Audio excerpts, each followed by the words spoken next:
Assalamualaikum warahmatullahi wabarakatuh. Saya Nanti Fatika Sari NIM 12300-214.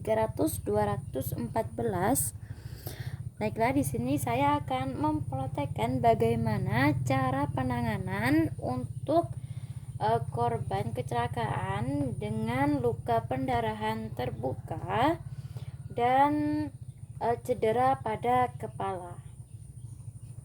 Baiklah, yang pertama kita lihat kondisi pasien atau korban.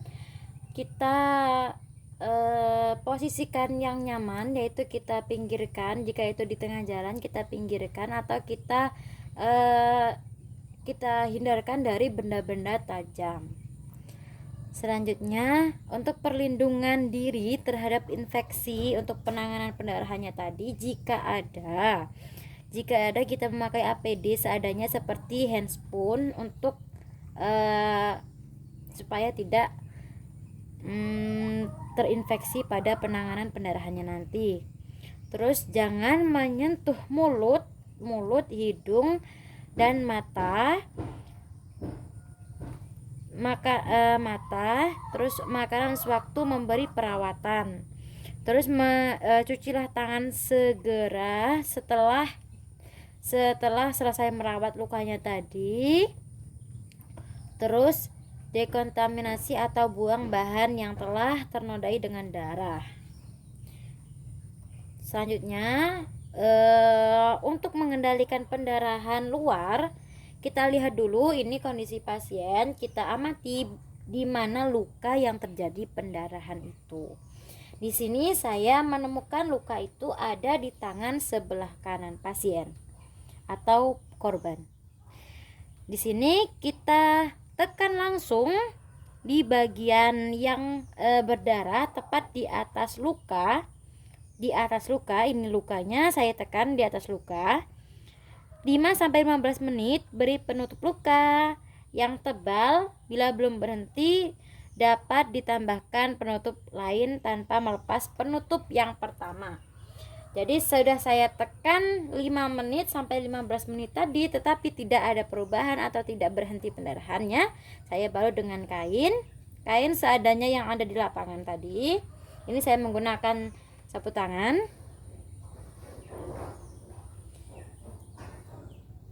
Jika belum ada perubahan atau masih terjadi pendarahan, bisa kita menambahkan kain lagi tanpa melepas kain yang pertama ini. Lalu cara kedua, bisa elevasi, itu tinggikan anggota badan yang berdarah. Yang berdarah lebih tinggi dari jantung. Misalnya kita posisikan tangan itu lebih tinggi dari jantung, bisa kita dengan mengganjalnya dengan tas korban, atau untuk sementara menunggu pertolongan kita sanggah dengan tangan atau paha kita bisa, supaya daerah yang berdarah tadi atau luka tadi lebih tinggi dari jantung. Terus tekan pada titik tekan. Jadi bila kedua cara tersebut di atas belum berhasil, maka perlu dilakukan cara ketiga, yaitu menekan pembuluh nadi di atas bagian yang mengalami pendarahan. Jadi ini pendarahannya di daerah lengan bagian atas, kita menekan di daerah nadi di pergelangan tangan atau di sini. Nadi yang ada di sini kita tekan. Itu cara-cara untuk mengatasi atau penanganan untuk luka perdarahan. Selanjutnya kita beralih untuk cedera kepala. Jadi penanganan awal yang harus kita berikan untuk korban cedera kepala ini, jadi jangan memijat daerah kepala atau leher yang mengalami cedera. Terus pindahkan penderita dengan cara sejajar dan awasi pergerakan sendi pada kepala, leher, dan tulang belakang. Terus baringkan penderita dan pertahankan posisi kepala sejajar dengan leher. Terus bila korban itu masih sadar, jangan kita beri minum atau makanan. segera mungkin kita menghubungi pihak wajib ambulan dan bawa penderita ke unit gawat darurat. Sebelum pihak yang berwajib itu datang, kita amati dulu ini kan korbannya ini memakai helm. Jadi kita amati helm ini bisa dibiarkan terpasang jika pasien itu sadar, terus helm ini cocok dan tidak bergerak, tidak ada pergerakan kepala pasien korban di dalam helm tadi. Jadi pas gitu helmnya. Terus pasien memakai bantalan bahu di sini. Jika pasien memakai bantalan bahu di sini, itu tidak usah dilepas. Terus pelepasan helm akan menyebabkan cedera lebih lanjut. Jadi jika helm itu dilepas akan menimbulkan cedera yang lebih parah atau yang berlanjut, itu lebih baik helmnya tidak usah dilepas.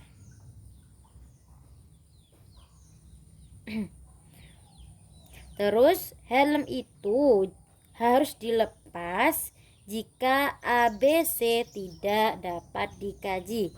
A itu berupa airway atau jalan napas, terus B itu breathing, fungsi pernapasan, dan C-nya itu circulation atau peredaran darah, itu tidak dapat dikaji, maka helm ini harus dilepas. Jadi jika tidak dilepas mengganggu konsumsi oksigen. Jadi kalau helm ini tidak dilepas menyulitkan si korban untuk bernapas, maka harus dilepas.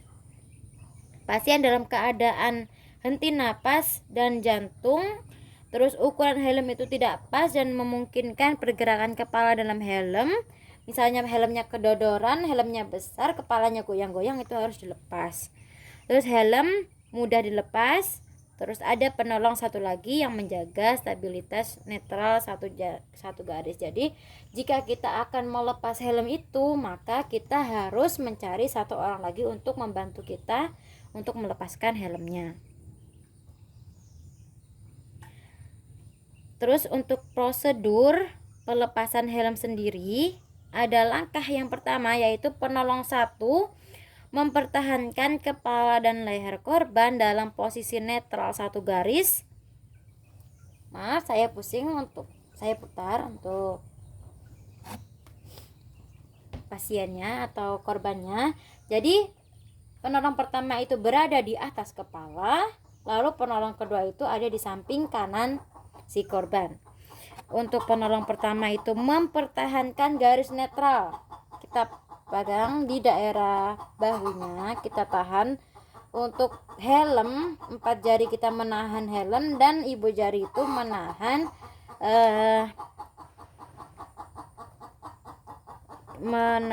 rahang korban.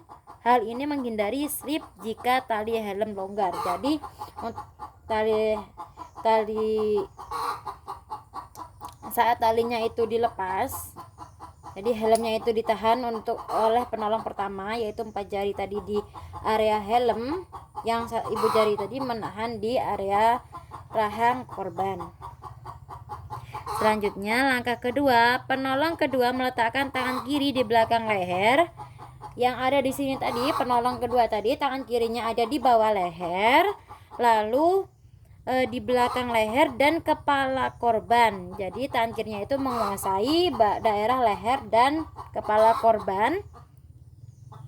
Tangan kanannya direntangkan di mandibula kanan korban dan jari-jari tangan kanannya pada mandibula kiri. Jadi ibu jarinya itu ada di mandibula itu, rahang bawah korban, dan 4 jarinya di rahang bawah sebelah kiri korban. Seperti ini. Ini posisinya harusnya ada di sebelah kanan korban. Terus untuk langkah ketiganya, penolong pertama itu melepaskan helm dari sisi lateral secara hati-hati. Setelah helm itu mencapai oksiput, rotasikan helm ke arah anterior wajah. Jadi untuk penolong pertama itu melepaskan helm dari sisi lateral secara hati-hati. Dan untuk penolong keduanya harus memperhatikan dan mempertahankan kestabilan kepala. Kepala dapat turun saat helm dilepaskan jika penopang di bagian belakang occiput tidak adekuat. Jadi harus selalu menahan kepala bagian bawahnya supaya tetap stabil atau lurus, netral. Jadi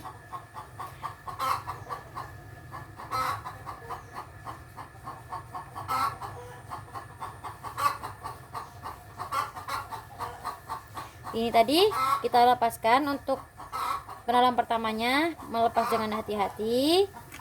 Saat mencapai occiput, yaitu daerah atas kepala ini, yaitu dahi, lingkaran dahi kepala occiput, itu diarahkan ke anterior wajah. Jadi diarahkan ke anterior wajah atau ke wajah seperti ini.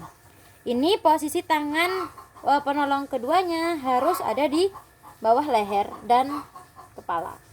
Kita lepaskan. Sudah lepas dan kondisi pasien harus tetap netral atau sejajar. Untuk langkah keempatnya, setelah helm itu lepas, penolong pertama meletakkan kedua tangannya di sisi kepala dan rahang korban. Seperti ini, di sisi kepala dan rahang korban. Terus penolong kedua memegang pegangan pada korban dan memasangkan collar next. Kita ibaratkan collar next-nya ini. Ini jika collar next-nya sudah ada atau ambuannya sudah ada, terus collarnya dipasang. Jika tidak, sudah selesai sampai sana tadi ya. Sudah sampai selesai di saat helmnya itu terlepas. Jika penolongnya sudah datang, kita pasangkan tadi dengan posisi penolong pertama, tangannya diletakkan di kedua sisi kepala dan rahang seperti ini. Lalu penolong keduanya memasangkan collar next yang sudah sesuai dengan ukuran korban. Lalu dipasangkan dengan posisinya masih antara leher, tulang belakang dan kepala itu sejajar. Baiklah, ini sudah selesai, lalu diserahkan kepada unit yang sudah bertugas. Baiklah, hanya itu yang dapat saya sampaikan. Wassalamualaikum warahmatullahi wabarakatuh.